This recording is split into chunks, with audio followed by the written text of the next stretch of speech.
8:30 p.m. on December 13, 2003. In a small farming village near Tikrit, the most wanted man in the world was pulled from hiding. But Saddam Hussein was not found by chance. He was found by intelligence, patient, methodical, and relentless. When Baghdad fell on April 9, 2003, many assumed Saddam Hussein was either dead or fleeing the country.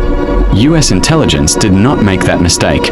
Within hours of the regime's collapse, the Pentagon and CIA shifted focus from invasion to manhunt.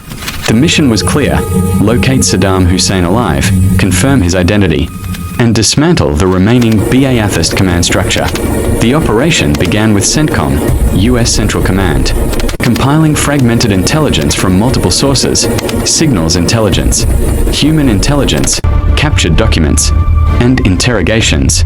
Saddam had gone silent. He stopped using radios, phones, and known couriers. That silence itself became a signal. By May 2003, US forces released the now famous deck of cards, naming the top 55 most wanted figures of the former Iraqi regime. Saddam Hussein was the ace of spades. But the list was not a publicity stunt. It was an intelligence roadmap. Each capture reduced Saddam's protection network and narrowed his circle.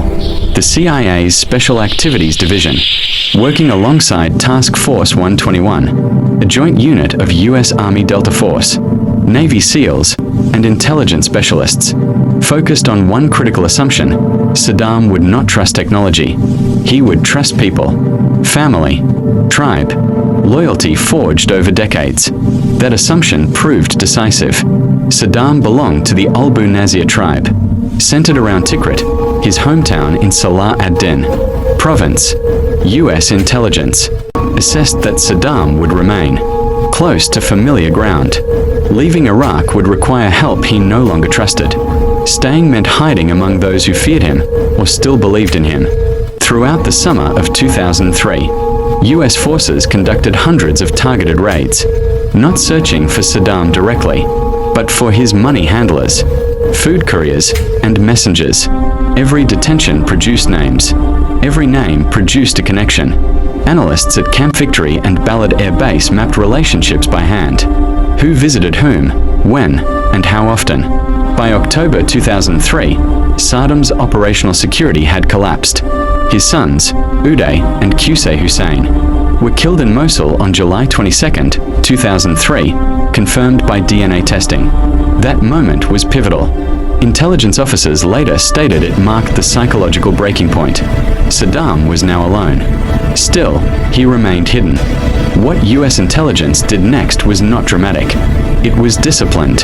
They followed the smallest signals, changed routines, whispered loyalties, unexplained movements in rural villages near the Tigris River basin, and slowly, the hunt closed in.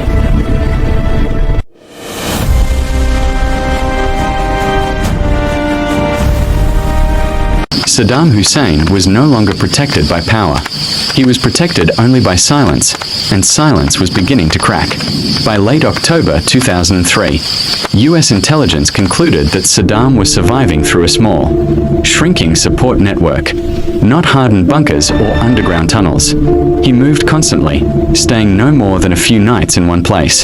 His survival depended on food deliveries, money couriers, and trusted intermediaries, men who could not disappear forever. The decisive shift came through human intelligence, not technology.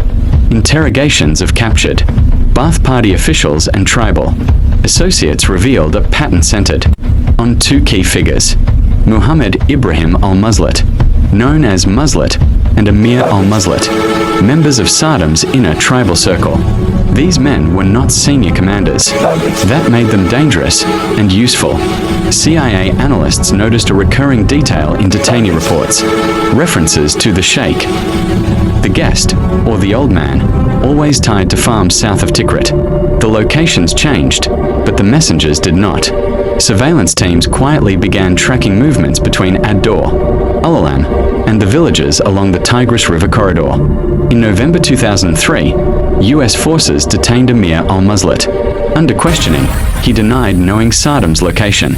But intelligence officers already knew something was wrong. His financial behavior did not match his story. Money was moving without explanation.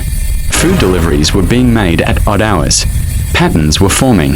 Task Force 121, supported by the 4th Infantry Division, launched a series of precision raids, not to capture Saddam, but to collapse his last layer of secrecy. Each operation was deliberately quiet. No airstrikes, no mass arrests. The goal was psychological pressure. That pressure worked. On December 12, 2003, US forces captured Mohammed Ibrahim al-Muslat, Saddam's former bodyguard and trusted courier. This was the breakthrough.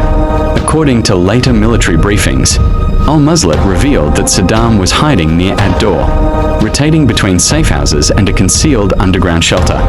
Within hours, intelligence analysts cross-checked the information against satellite imagery, prior raid reports, and detainee timelines. Everything aligned.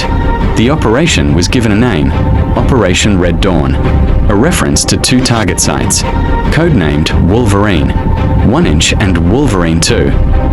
These were modest farm compounds, unremarkable, deliberately chosen to avoid attention. On the night of December 13, 2003, US forces moved in. There was no firefight, no escape attempt, just a quiet cordon around farmland near Tikrit. What they were about to find would become one of the most recognizable images of the Iraq War.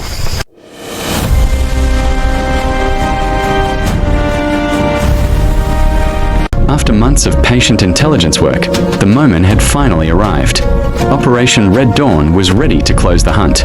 In the pre-dawn hours of December 13, 2003, US forces silently surrounded the 2 target sites near Ad-Dor, about 15 miles northwest of Tikrit. These modest farm compounds, unremarkable from the outside, hid the most wanted man on Earth. Task Force 121 operators, in full desert camouflage with night vision equipment, moved in with precise coordination. Every exit was covered, every approach monitored. Inside the larger hideout, Saddam Hussein was asleep in a crude underground bunker. He had no guards. His security network had been dismantled by the very intelligence work that tracked his couriers and associates. When soldiers entered, there was no resistance. He surrendered quietly. Historical records confirm Saddam was captured alive, unarmed and unharmed, wearing civilian clothes. This moment marked a turning point in the Iraq War, symbolizing the collapse of the old regime and the success of meticulous intelligence work. The capture did not happen in isolation. Analysts had painstakingly cross-referenced interrogations, satellite imagery, travel patterns, and tribal information. They had studied the movements of his trusted couriers, the timing of food and money deliveries, and even the behavior of villagers who still feared or respected him. Each small detail built a larger picture, a puzzle that ultimately revealed Saddam's location. Following the capture, Saddam Hussein was transported to Camp Cropper near Baghdad, where he underwent identification and initial interrogation. DNA testing confirmed his identity. Global news outlets broadcasted images and footage of the operation, cementing the story in modern history. The manhunt, often dramatized in films and documentaries, was in reality a patient, methodical campaign combining human intelligence, field operations, and tribal analysis. For viewers, the story of Saddam's capture offers more than history. It demonstrates how intelligence, strategy, and persistence shape world events. Understanding this process encourages curiosity about modern intelligence operations and their impact on global politics.